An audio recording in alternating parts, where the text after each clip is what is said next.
प्रोक्तो वेदान्ते च प्रतिष्ठितः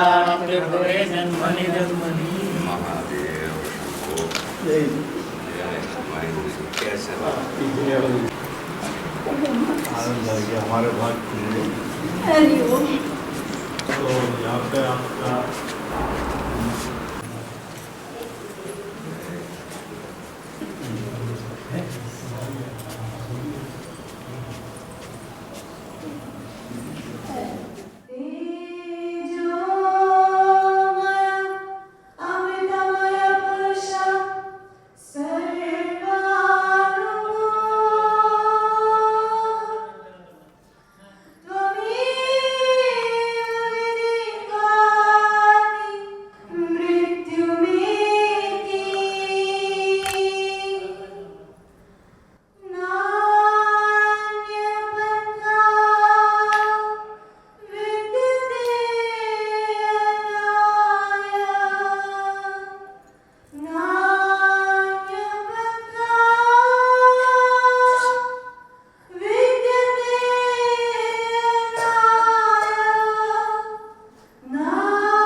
अमृतत्वमानशो परेण नाकं निहितं गुहायां विभ्राजते तद्यतयो विशन्ति वेदान्तविज्ञानसुनिश्चितार्था सन्न्यासयोगादिषु तसत्त्वाः ते ब्रह्मलोके तपरान्तकाले परामृताः परिमुच्यन्ते सर्वे नरं विपापं परमेश्मभूतं यत्पुण्डरीकं पुरमद्य सग्गस्थं तत्रापि नरहं गगनं विशोकस्तस्मिन् यदन्तस्तदुपासितव्यम् यो वेदादौ सुरः प्रोक्तो वेदान्ते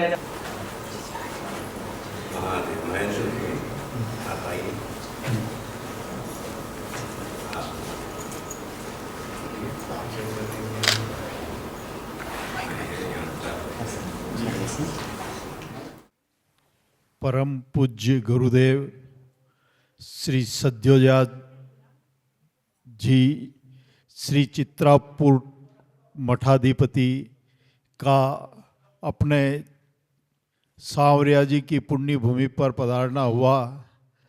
हमारे यहाँ के लोगों का पुण्य जागृत हुआ तो ऐसे बड़े संतों का भातसोड़ा की नगरी सांवरिया सेठ की, जो यहाँ पे सांवरिया सेठ की 3 मूर्तियाँ इसी जगह प्रकट हुई थी, वो स्थान है। और स्वामी जी जयपुर पंजाब होते हुए आगे की यात्रा पर पधार रहे थे, हमने निवेदन किया कि आप, हमारा सौभाग्य रहेगा कि आपके चरण इस सांवरिया सेठ के प्राकट्य भूमि पर पड़ें और यहाँ का हम लोगों को आपका सनातन का ज्ञान हमें प्राप्त हो।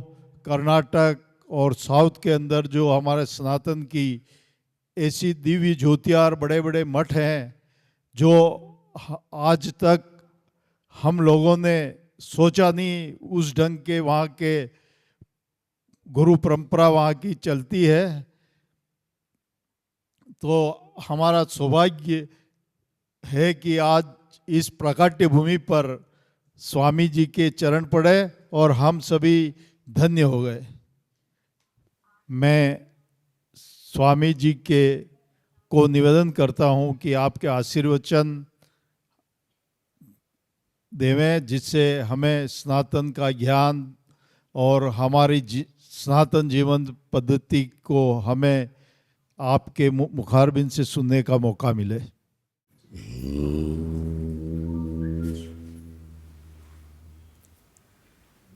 कर्णस्वर्णविलोलकुण्डलधरामापीनवक्षोरुहां मुक्ताहारविभूषणां परिलसद्धम्मिल्लसम्मल्लिकां लीलालोलितलोचनां शशिमुखीं आबद्धकाञ्चीसृजं दिव्यन्तीं भुवनेश्वरीं अनुदिनं वन्दामहे मातरम्। आनन्दाश्रमशिष्याग्र्यं स्वानन्दाम्बुधिमज्जितम् आनन्दाश्रमिणं वन्दे परिज्ञानाश्रमं गुरुम्। ॐ श्रीगुरुभ्यो नमः। श्रीभवानी शंकराय नमः। श्रीमात्रे नमः। महादेव शंभो। बड़ी प्रसन्नता हो रही है आप सब लोगों से मिलकर। यहाँ पे पहली बार आना हो रहा है हमारा, सही बात। इस क्षेत्र में तो प्रवेश हुआ है, बीकानेर गए हैं हम, पिछली बार चित्तौड़गढ़ की भी यात्रा करवाई आपने, तो इस बार जयपुर, फिर आगे भी जाना है यात्रा में, तो सोचा एक दिन यहाँ पे रुके। बड़ी अच्छी व्यवस्था हुई। आज भगवान के दर्शन होंगे, मंदिर में जाना होगा शाम को। कुछ ऐसी उत्सुकता रही आप लोगों की, तो ये स्वाभाविक है। सत्संग होता है, संग जानते हो ना, संग होता ही है, तो कुसंग भी हो सकता है, सत्संग भी हो सकता है, और प्रायः कुसंग ही ज़्यादा रहता है। क्या करें, दुनिया है, पर हमें सत्संग करना है। और यूँ सत्संग में भाई ये करो, ये करो, ये करो, ये नहीं करो, उसकी चर्चा होती है, सही बात। पर आप लोग सुसंस्कृत लोग हो, सारस्वत भी हो यानी जो भी आए हैं वो एक सारस्वत ही हैं, एक श्रेणी है वो सारस्वत की। यानी परंपरागत माता पिता, उनसे पहले ऋषिवर्यों से प्रारंभ हुई एक कुल परंपरा है, उसमें आपका जन्म हुआ है, तो आप में वो संस्कार है ही। अभी ऐसे भी कई स्थानों पे जाना रहता है, जैसे विदेश में, उनको कोई संस्कार नहीं है, तो बिल्कुल छोटे छोटे नियम बताए, ये करो वो करो तो खुश। थोड़ा सा मेडिटेशन का बताया तो खुश, थोड़ा सा और कुछ योगा का सिखाया तो खुश। ओ बहुत कुछ आध्यात्मिक प्रगति हुई है। पर आप लोगों में संस्कार होने से आप लोगों से ज़्यादा अपेक्षाएं रखते हैं। सही बात ना। बस इसको लेके आगे बढ़ना है। तो उसमें क्या होता है, आप मर्याद कहते हैं ना, रिस्पेक्ट कहते हैं, दे रहे हो अपने वंश को भी, और कह रहे हो माता पिता हमें जन्म दे, संस्कार दे और आगे बढ़ाए। और क्या चाहेंगे, देखो मैंने इतना कमाया, तुम मेरे से ज़्यादा नहीं बढ़ेगा, ऐसे थोड़ी कहते हैं। अरे मैंने जितना किया उससे भी ज़्यादा कर करके, तो वैसे हमें करना है। तो उस उद्देश्य से ये सारे सत्संग होते हैं। तो उन्हीं संस्कार को जागृत करना, उनको लेके फिर आगे बढ़ना, जो एक सारस्वत धर्म कहता है, उस पे विश्लेषण करते हैं, उसका चिंतन करते हैं। प्रायः हम एक स्थान पे 3 दिन का एक शिविर सदृश कैंप करते हैं, क्योंकि 3 दिन तो चाहिए। वहाँ पे थोड़ा सा पूजन का भी होगा, आप लोग भाग लोगे, भगवान के दर्शन होंगे, सत्संग होगा, फिर विमर्श होगा, किसी एक शब्द को, एक गीता, श्रीमद् भगवद गीता के एक श्लोक को लेके उस पर चिंतन परामर्श तक होगा। हम बोलते जाएं, आप सुनते जाएं और फिर थोड़ी देर के बाद सोचने लगे, ऐसे नहीं, आप लोगों को भी बोलना पड़ेगा, प्रश्न पूछने पड़ेंगे। ये सारे अंश जहाँ लाते हैं ये 3 दिन में हो जाता है। तो एक शिविर ऐसे हम मनाते हैं। शिविर जानते हो क्या रहता है? शिविर, शिविरम, शिविर का अर्थ, शिविर यानी जैसे सेना रहती है ना, सेना हमारी कहाँ पे, उनके कैंप्स रहते हैं, कैंटोनमेंट्स रहते हैं। फिर युद्ध के लिए जब प्रस्थान करते हैं तो सब बस्ती को लेके थोड़ी जाते हैं, तंबू वगैरह का रहेंगे, तो उनको शिविर कहते हैं। तो बिल्कुल सज्ज जब होते हैं तो शिविर में निकलते हैं और जाके फिर युद्ध है, और हमें जीतना ही है ये युद्ध। हमें वो प्राप्त करना है जिसके लिए हमें ये जन्म मिला है, ऐसे संस्कार मिले हैं, भगवान के दर्शन, भगवान के चरणों का स्पर्श। मानव शरीर में ही यह संभव है, और सभी जो हैं वो प्रकृतिबद्ध हैं। जैसे कोई भी जानवर हो तो वो प्रकृतिबद्ध रहता है। प्रकृतिबद्ध है ना, उसको चाहिए तो लेगा, नहीं चाहिए तो नहीं लेगा। थोड़े कुछ संस्कार दे सकते हैं, ट्रेनिंग दे सकते हैं। जैसे घर में एक पालतू कुत्ता हो तो वो समझेगा, बाहर का अलग, पर फिर भी वो प्रकृतिबद्ध होता है। मानव मात्र जो है विचार कर सकता है, धर्म क्या है, अधर्म क्या है। ये मैं ऐसे करूं तो अभी शायद मुझे बहुत सुख नहीं मिलेगा, लाभ नहीं मिलेगा, पर ये मेरी आत्मा के लिए ये अनिवार्य है। और आत्मा कोई अजीबो गरीबो चीज़ नहीं है, आत्मा तो हमारी अंतरात्मा है। बाहर के सुख दुख से भी मैं दूर रह के, निरपेक्ष रह के अपने एक स्वात्मानंद का अनुभव कर सकता हूँ। ऐसे बल आने लगता है जब धर्म का आचरण करते हैं। धर्म करने से पुण्य मिलेगा, पुण्य से तो सुख मिलेगा, सही बात। पाप के कारण दुख मिलता है। तो धर्म करते करते हम पुण्य को भी कमाते हैं, मंगलता आने लगती है। पर ये सब देने वाला कौन है, नियंत्रण करने वाला कौन है? एक अलौकिक शक्ति है, उसको हम अपने इष्ट देवता के रूप में हम स्वीकार करते हैं। मठ के आराध्य देवता भवानी शंकर हैं, देवी की हम उपासना करते हैं। एक लालित्य है, एक उमंग है, कृष्ण की उपासना करेंगे। पर वही तत्व निर्गुण निराकार नाम के परे जो है रूप लेके हमारे लिए आता है अपने इष्ट देवता के रूप में। उसके प्रसाद से हमारा जीवन अच्छी तरह से चलता है। आस्तिक तो यही मानेगा, सही बात ना। मैंने तो अपना पुरुषार्थ किया, मेरे मित्रों ने मेरी सहायता की, पर वो जो घटित होना था, चमत्कार कहते हैं, जिसके कारण मुझे बहुत कुछ मिला, वो तो एक अलौकिक शक्ति ने ही मुझे दिया, उसको हम भगवान कहेंगे। तो ऐसे हम आस्तिक बन के जब जाते हैं तब जाके धीरे धीरे हृदय में एक स्वच्छता आने लगती है। सत्संग करने से तब ही एक आकांक्षा उठती है, ये देने वाला कौन है, इसका और मेरा संबंध क्या है। तो अपने इष्ट का संबंध बढ़ाना है मुझे। एक पहचान सी कहते हैं वो मेरे जीवन में आनी चाहिए। नहीं तो है, पर वहाँ जाके पूजा की, पाठ किया, ठीक है, और फिर अपना संसार चल रहा है। संसार में भी भगवान को लाना है, उसके लिए जो है थोड़े से नियम का हम पालन करते हैं। और ये आपकी संस्कृति है, हम भूल चुके हैं, अब फिर से करवाना पड़ रहा है। सही बात नहीं? सुना है आपने गायत्री जप? सुना तो होगा। ये तो अनिवार्य है, संध्या वंदन वगैरह पुरुष वर्गों को करना है। तो माताएं क्या करें, वो करवाएंगी। हाँ, जल्दी से स्नान करो, संध्या वंदन करो, नहीं तो कम से कम गायत्री जप करो, फिर जाके संभालो करके इतना तो आप अंकुश डाल सकती हो। तो हमें वो संस्कार फिर से जगाने हैं। पहले तो किया करते थे ब्राह्मण, यानी त्रिकाल संध्या वंदन। आजकल नौकरी वगैरह होती, नहीं कर सकते। कम से कम एक बार बैठ के तो करो, तब वो जागृत होगा। और फिर वो आता है माताओं ने क्यों नहीं करना, क्योंकि माताओं को आवश्यकता नहीं है। गायत्री जप में जो प्रार्थना है, क्या है प्रार्थना, क्या है?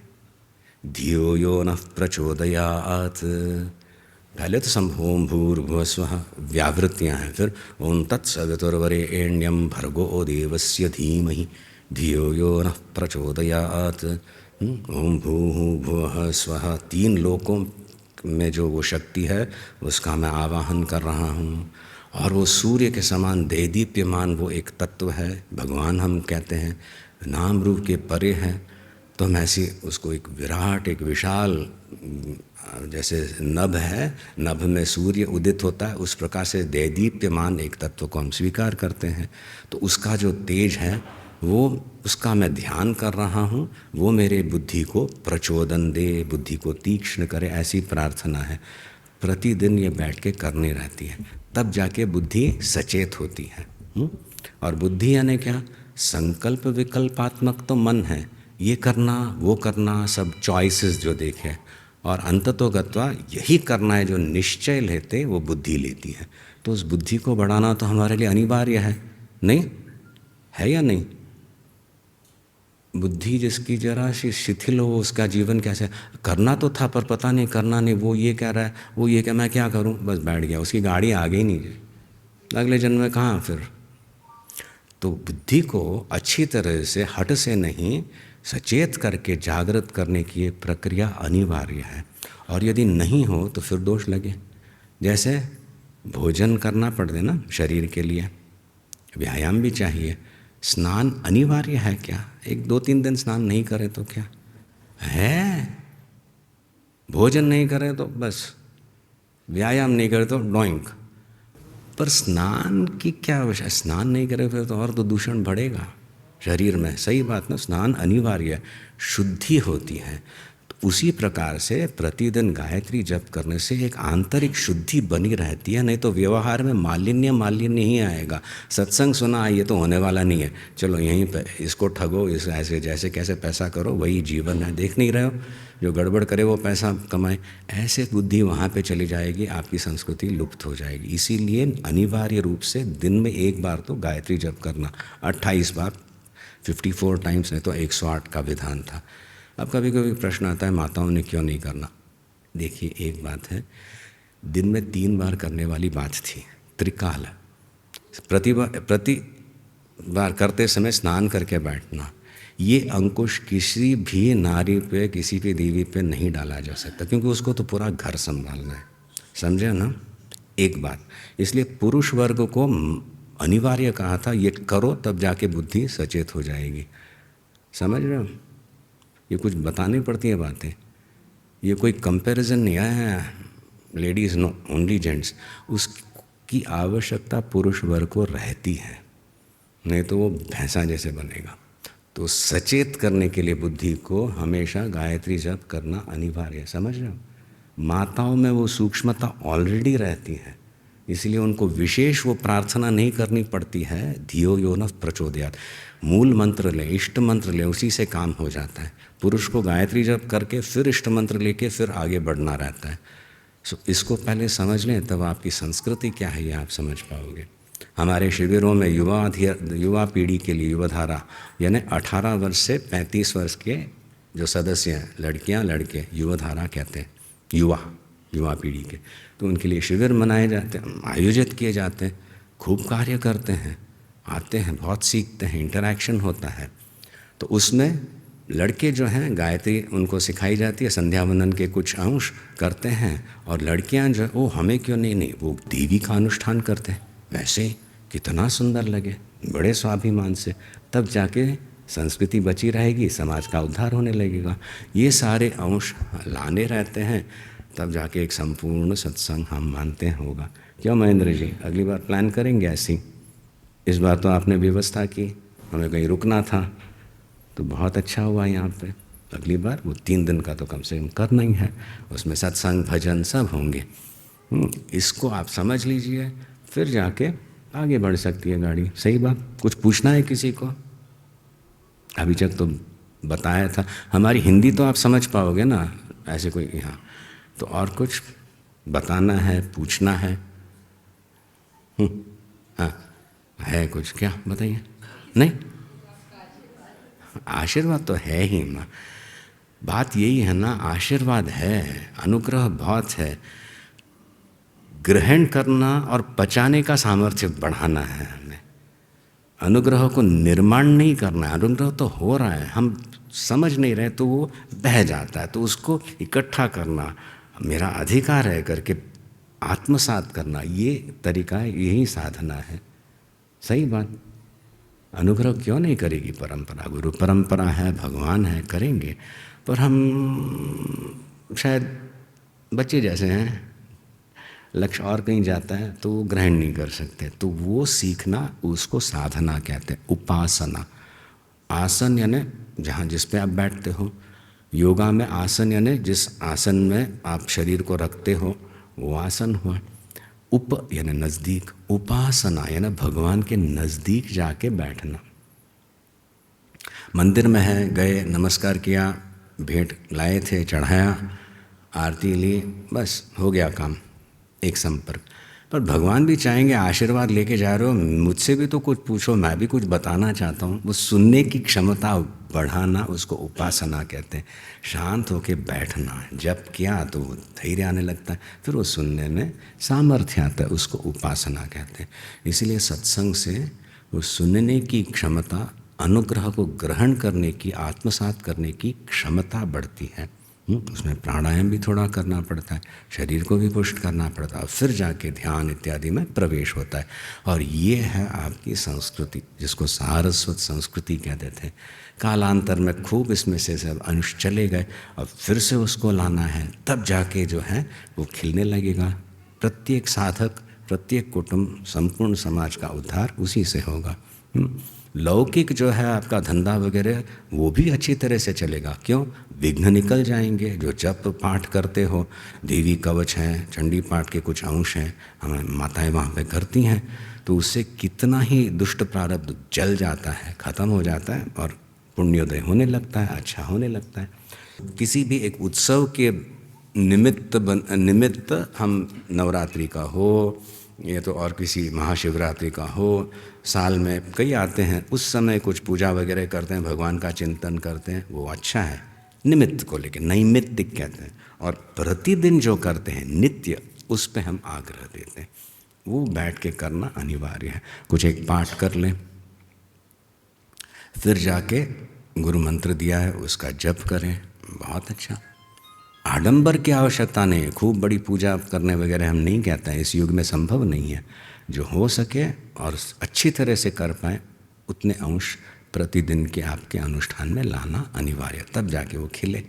आत्मबल हम देखते हैं परिवर्तन करने लगता है तो एक व्यक्ति में गांभीर्य आता है, छोटी मोटी बातों को लेके विचलन होता था, धैर्य आने लगा, प्रत्यक्ष उसके रिजल्ट्स हम देखते हैं। और आंतरिक वो बढ़ रहा है, जोश स्फूर्ति आती है, अच्छे अच्छे काम में संलग्न होते हैं और भगवान भेजते हैं अच्छे लोगों को, अच्छी प्रेरणाएं भी अंदर से आने लगे, अवकाश भी मिले, सामर्थ्य भी आए, प्रतिष्ठा होने लगती है समाज में। सो इस प्रकार की संस्कृति को पुनः पुनः स्मरण करके जगाना हमारा कर्तव्य है। उसी लिए सारे ये कार्यक्रम आयोजित होते हैं। बड़े प्रेम से इसमें भाग लीजिएगा। इस बार यहाँ पे पूजा वगैरह नहीं है, अगली बार करेंगे। क्यों महेंद्र जी अभी ठंडे हो गए? नहीं ना, करेंगे ना। कारला भी ले आइए इनको, कुछ लोग आए हैं, शिराली भी, जैसे कल भी बताया था, शिराली हमारा मठ है, काफ़ी समय लगेगा पहुंचने। कैसे गाड़ी 26 घंटे 30 घंटे यहाँ से कितने क्या समय लगता है शिराली पहुंचने के लिए? कितना समय? 2 दिन लगते हैं, 2 दिन। फिर वहाँ पे रुकिए, वहाँ समुद्र दर्शन, वहाँ पे भी बहुत बड़े बड़े मंदिर हैं और मठ तो है ही, बड़े प्रेम से कीजिएगा। आप लोग आए हो यहाँ पे गौशाला वगैरह का प्रचार कर रहे हो, गो सेवा का। शिराली में दक्षिण भारत है, समुद्र के पास है हमारा मठ जो है। तो 15 साल पहले गीर और कांकरेज गायें लाई थी वहाँ पे शिराली में, तो वहाँ पे बहुत आश्चर्य हुआ, लोगों ने देखे नहीं थे ऐसे, पर अच्छी तरह से वहाँ पे उनकी सेवा हो रही है। गीर वगैरह गौ सेवा भी बहुत महत्व की चीज़ है। बहुत पुण्य मिलता है उसमें, बहुत पाप प्रक्षालन होता है। और गो माता है तो सहज जो है यजमान का दुख वगैरह हरण कर ले, वो पचा सकती है। बस उतनी सी सेवा करें तो बहुत पुण्य मिलता है। इसीलिए वो आदर्श रखे हैं, गो सेवा भी एक अनिवार्य अंग है समाज का करके। एक भजन करें, आप पीछे पीछे बोलोगे। सुना है? गुरु महिमा करें। ऐसे भजन इधर सुनने में नहीं आता। ऐसे थोड़ी, हम प्रांतीय भजन रहते हैं, ये कुछ संस्कृत शब्दों को लेके हो सकता है। तो आप सुनते हो, आप सुने हो, कई बार सुने हो, तो अब तक तो गाने भी सीखो होंगे। हाँ।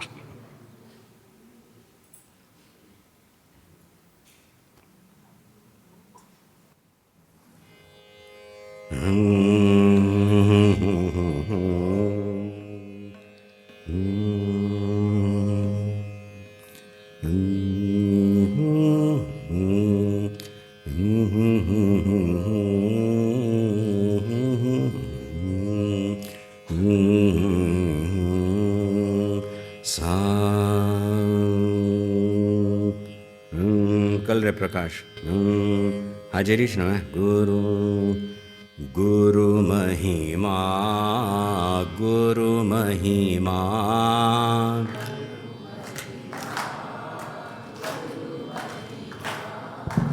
अपार महिमा गुरु महिमा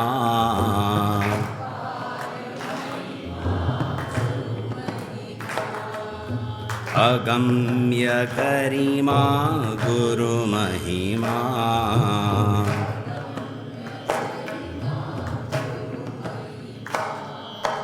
गुरु महिमा गुरु महिमा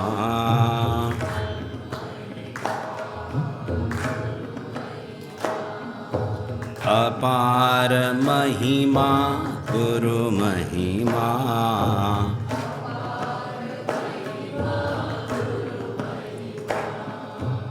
अगम्य गरिमा गुरु महिमा। बड़े लक्ष्य दिए त्रिमूर्ति धारिणी गुरु महिमा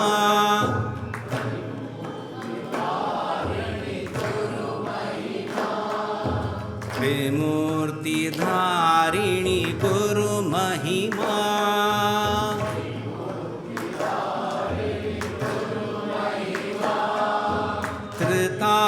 त्रितापहारिणी गुरु महिमा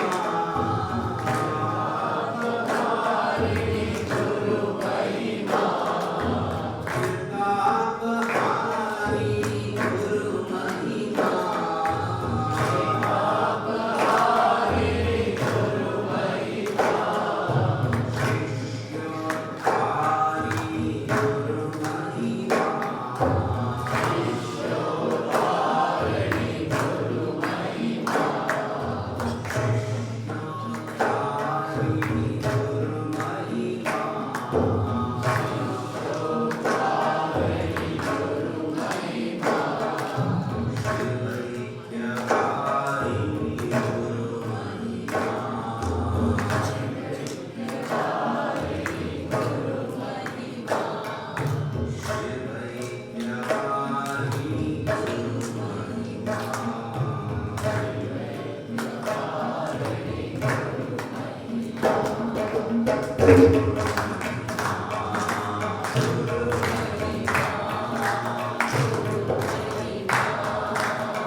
मानसिक स्तर पे हमने धारण किए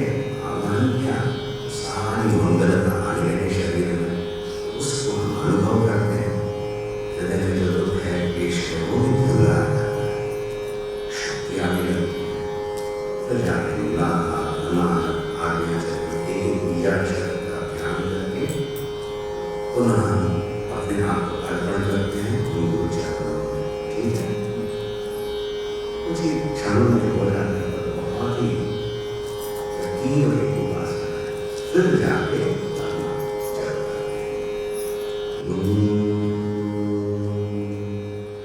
प्रकाशमानां प्रसवेत्रयाणि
स्वागताः सर्वे विनश्यन्तु त्रिदूषकाः अवस्थाशान्तमीस्तु प्रसन्नोऽस्तु कुरु सदा सर्वे भवन्तु सुखिनः सर्वे सन्तु निरामयाः सर्वे भद्राणि पश्यन्तु मा कश्चित् दुःखमाप्नुयात् ॐ शान्ति शान्ति शान्तिः।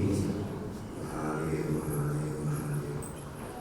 ऐसी ही प्रार्थना करते हैं गुरु चरणों में आप सबके भगवान का आशीर्वाद बना रहे, आपके जीवन में सुख शांति समृद्धि स्वास्थ्य ये सब आपको प्राप्त हो भगवत अनुग्रह के कारण। वैसे ही आपने पुनः वो सारस्वत जो बीज है वो अंकुरित हो, ऐसी एक निष्ठा बने। हम समर्थ हैं संगठित होकर हम उसी संस्कृति का पालन पोषण करेंगे, जिससे प्रत्येक सदस्य की का एक उद्धार होगा, समाज भी संगठित होगा, फिर जाके जो एक ऐश्वर्य प्राप्त होगा जीवन में उसको भी बचा पाओगे, उसका भी आनंद ले पाओगे, क्योंकि वो प्रसाद रूप से आगे आ रहा है। ऐसी हम प्रार्थना करते हैं। आप लोगों से मिलकर बहुत अच्छा लगा। अभी तीर्थ स्वीकार करके आप आएंगे, हम भी बनाएंगे, ठीक है? आपको बताना था जी, अति सुंदर काम हो रहा है, मुझे बताया आप कुछ बोलना घोषणा वगैरह का अत्यंत अनिवार्य